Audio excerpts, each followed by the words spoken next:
bertambah 1 tahun, berlalu 1 tahun, berarti akan melangkah lebih dekat kepada kematian.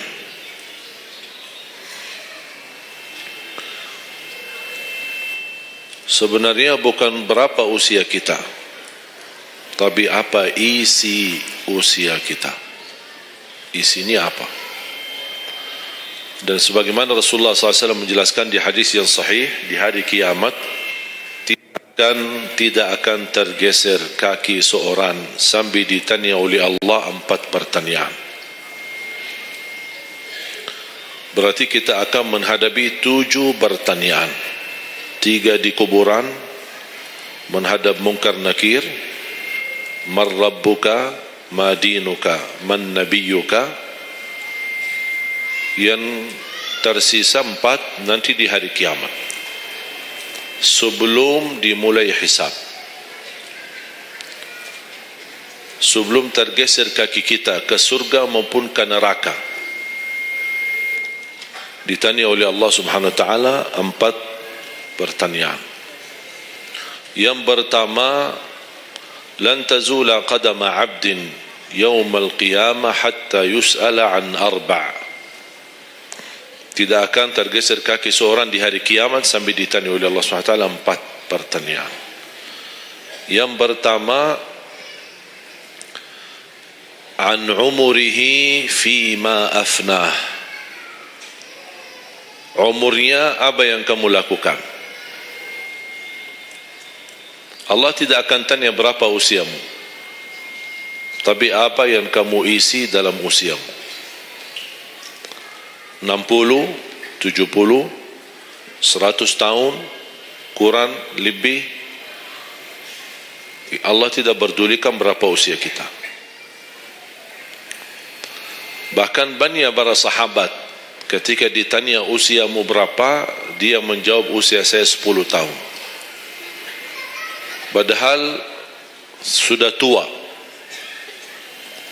sudah di atas 50, ada yang di atas 40. Tapi kenapa begitu ditanya soal umurnya dia menjawab 10 tahun? Ternyata mereka menghitungkan usia yang sebenarnya adalah usia yang terisi taat. Masa jahiliyah, sebelum datangnya Islam, mereka menganggap itu semua usianya sia-sia.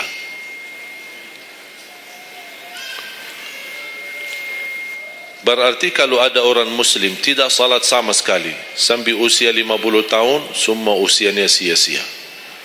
Karena tidak ada ibadah satupun yang diterima kalau tidak pernah salat. Biarpun dia haji setiap tahun, puasa setiap Ramadan, dia bersedekah berinfak setiap hari, tapi tidak pernah salat 5 waktu sama sekali, sia-sia amalannya. Karena pertama yang akan dihisab oleh Allah salatnya. Kalau salat itu beres, baru akan ditanya yang lain. Kalau salatnya tidak ada, Allah tidak perlu bertanya yang lain. Makanya saya selalu berkata, khususnya para pemuda-pemudi, seberapapun dosamu, jangan tinggalkan salat. Sebesar apapun dosamu, jangan tinggalkan salat. Karena salat itu ibadah yang langsung menyambungkan kita sama Allah. Tali hubungan kita sama Allah. Kalau tali hubungan kita sama Allah terputus, tidak ada tali yang bisa sambung lagi. Dan selama anda menjaga salat, berarti masih ada harapan masuk dalam golongan yang akan diampuni Allah. Ada ampunan, ada harapan ampunan.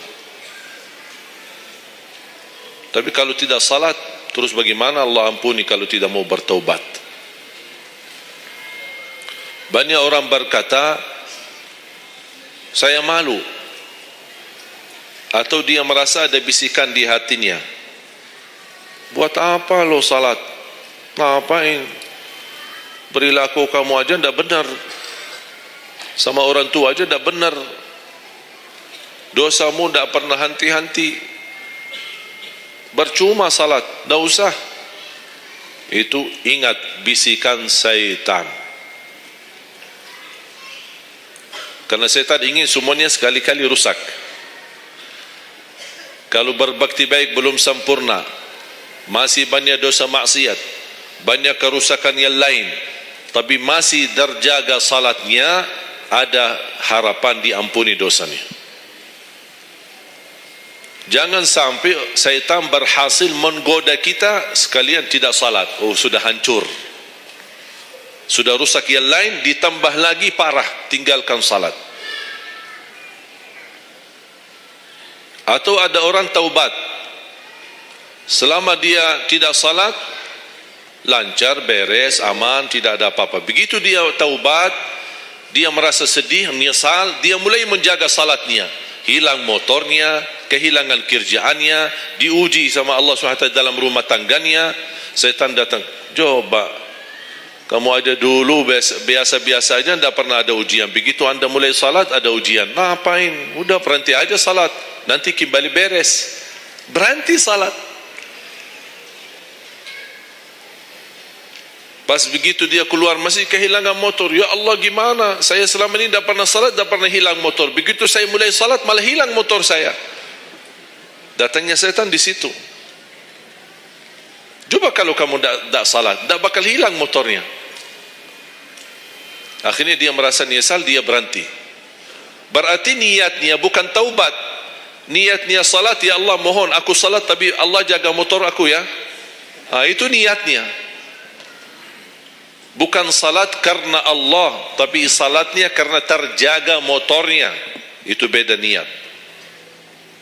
Berarti ketika kita berlaku ibadah, melakukan sesuatu ibadah, tapi ada ujian yang masuk, jangan anda salahkan ibadahnya, tapi salahkan niatmu. Ada apa dalam niatmu? Pasti ada salah niat.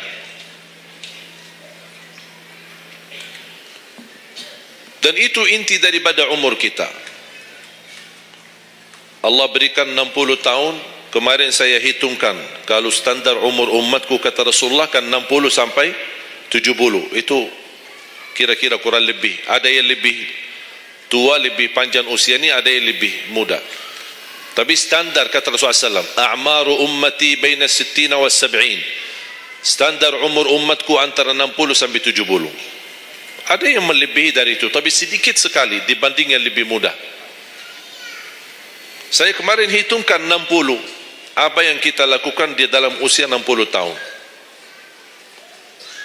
Dari lahir sampai balik. Sampai tahun berapa? 15? Kita sepakat 15? 15 tahun. Berarti sebelum balik belum taklif. Sebelum balik belum taklif. Haji boleh tapi tidak wajib, karena syarat haji harus balik. Syaratnya harus balik, walaupun diperintahkan, dibiasakan untuk melaksanakan salat. Tapi anggaplah bedun taklif, belum ada taklif, belum ada kewajiban, berarti 15 tahun itu sia-sia. Dia potonglah dari 60, berapa sisa? 45. Tidur sehari berapa jam? Hah? 8? Boleh kita sepakati angka 8? Ya, kita bicara standar. Katanya menurut kesehatan, tidur yang normal dan pas dan cukup adalah 8 jam. Anggaplah 8 jam tidur. Ada yang tidur 12 jam. Ada yang tidur bangun, salat, tidur bangun, salat, tidur bangun. Kalau hari libur, dia tidur, tidak capek tidurnya. Begitu bangun, ya Allah begal badan saya, tidur lagi.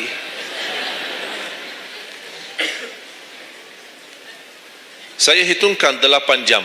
8 jam dalam sehari berapa kalau dibagi? Dalam sehari. Sehari berapa jam? 24 jam. 8 bagiannya berapa jadinya? Sepertiga. Sepertiga sehari tidur. Sepertiga 60 tahun berapa? 20. 20 tahun ngapain? Tidur. 20 tahun cuman kerjaannya tidur. Mulai dari 8 jam. Coba, memang terlihat angkanya tidak terlalu besar. Tapi kalau dihitung dalam usia 60 tahun, 20 tahun tidur. Ditambah 15 belum taklif, Jadi 35. Tersisa berapa dari 60? 25.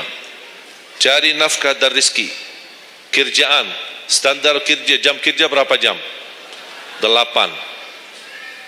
Berarti 60 tahun berapa jam? Berapa tahun kita kerja? 20 tahun. 20 tahun cari menjadi kaya. Tapi 20 tahun masih stres. Dah jadi kaya-kaya. Masih bermasalah.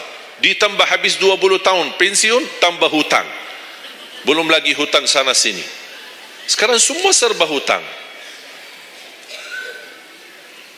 Dan yang aku heran, kenapa orang Indonesia suka berhutang? Ada masalah sedikit hutang. Sekarang HP cicilan bagus-bagus. Begitu saya kemarin diajak sama teman foto, saya lihat HP ini, Masya Allah HP yang terbaru ini. Maaf Pak, cicilan. Jadi jangan ditipu, jangan tertipu ketika anda melihat handphone baru sama orang, langsung anda baik sangka barangkali cicilan. Tak ada yang sanggup cash. Cash itu 12 juta sampai ada 15 juta. Bawa mobil yang mewah, cicilan. Begitu pindah rumah, cicilan. Jalan-jalan besok juga nikah, cicilan. Semua serba cicilan. Dan terpengaruhi dengan promo sana ini, ada ini non persen, non ini apa, sini beli satu dapat satu, dan semua serba hutang. Tanpa kita sadar, tidak sadar, memang mudah kita awal-awalnya berhutang, tapi begitu sudah jatuh tagihannya pusing. Memang hutang ini bikin aku stres. Ada orang minta sama saya amalan. Ada enggak amalannya supaya saya bisa mengatasi masalah hutang ini? Saya bilang mudah amalannya, jangan berhutang lagi. Mudah. Sudah selesai. Hutang itu di dalam Islam dibolehkan kalau sudah benar-benar keadaannya darurat. Sudah tidak ada solusi, tidak ada jalan, tidak ada yang bisa bantu, tidak ada yang bisa menolong. Akhirnya terpaksa, dan hati-hati dari riba. Jangan terpaksa nanti beralasan, ya Allah saya terpaksa menggunakan pinjaman bank tapi riba. Pinjam 100 juta kembalikan 120 juta. Dosa besar. Masih lebih ringan dosa zina sama ibu daripada terima uang riba. Na'udzubillah min zalik.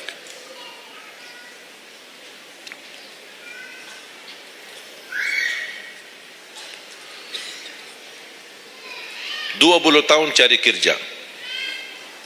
Tadi berapa yang tersisa? 25 kan? Berarti yang tersisa berapa? Saya belum bicara ibadah Bapak Ibu. 20 tahun tidur, 20 tahun cari dunia, 15 tahun masih belum taklif, tersisa 5 tahun. Saya hitung dalam 60 tahun bagi orang yang rutin menjaga salat 5 waktu. Tahu enggak hasil hitungan saya dapat berapa? Anda jaga salat selama 60 tahun itu menghasilkan ibadah cuma 2 tahun 7 bulan. Total salatmu dalam 60 tahun 2 tahun 7 bulan. Karena salat 5 waktu berapa? Tak sampai 1 jam. Tak sampai 1 jam. Saya bicara yang wajib. Ada, bagaimana saya hitung kalau ada orang yang tidak salat sama sekali? Na'udzubillah, sudah habis sia-sia umurnya kalau tidak salat sama sekali. Makanya kembali lagi jamaah sekalian, umur bukan berapa usianya, tapi apa isinya. Maka Rasulullah SAW bersabda, ni'mal abdus salih man tala umur wa hasun amalu. Sebaik-baik hamba yang salih yang panjang usianya tapi baik amalannya. Baik amalannya. Bulan Syaban ini sekarang tersisa kurang lebih 14 atau 16 hari. Rasulullah SAW punya kebiasaan puasa Syaban full. Sampai kata Siti Aisyah, tidak pernah aku melihat Rasulullah puasa 1 bulan penuh selain bulan Ramadan sebagaimana di bulan Syaban. Penuhnya Rasulullah SAW. Bukan nisfu. Setiap datangnya Syaban ditanya nisfunya, mana nisfu Syaban? Nisfu. Full Syaban, puasa saja. Di awal boleh, di tengahan boleh, di akhir boleh. Yang tidak boleh, yang tidak pernah puasa Syaban, pas begitu berakhir, mau mendekati Ramadan, seminggu terakhir atau 10 hari terakhir, itu ada sebagian ulama berkata makruh. Kalau sudah 2 hari terakhir bulan Syaban, anda tidak pernah ada puasa sebelumnya, itu dianggap oleh ulama haram. Apalagi kalau sudah jatuhnya di hari keraguan, hari ragu-ragu, kemungkinan ini bisa hari terakhir, kemungkinan bisa masuk Ramadan, isbat Ramadan. Termasuk ibu-ibu dan jamaah sekalian yang masih punya hutang, segera lunasi hutangnya. Jangan begitu sudah mendekat puasa, anda punya hutang 7 hari, tersisa bulan Ramadan 5 hari. Syekh, apa? Aku punya hutang 7 hari, sedangkan yang tersisa bulan Ramadan itu tinggal 5 hari lagi mau masuk Ramadan. Aduh, 1 tahun dah pernah tanya. Begitu sudah mepet baru cari jawabannya. Itu karena hukuman nanti. Tetap diganti puasa yang dari tahun yang lalu, tetap bayar hutangnya, dan kena denda setiap hari, kena fidyah. Jadi seandainya anda masih punya hutang dan masuk Ramadan, anda belum lunasi, tetap hutang itu terbawa nanti. Pas habis Ramadan, anda punya kewajiban bayar hutang. Tapi karena anda tunda, mundurkan sampai masuk Ramadan, anda punya kena denda. Ditambah lagi, bukan hanya bayar dengan puasa ganti puasa, tapi ada lagi namanya fidyah. 1 hari 1 orang miskin diberikan kecukupan makanan. Makanya kembali lagi, yang punya hutang segera lunasi hutangnya. Jangan sia-siakan umurmu.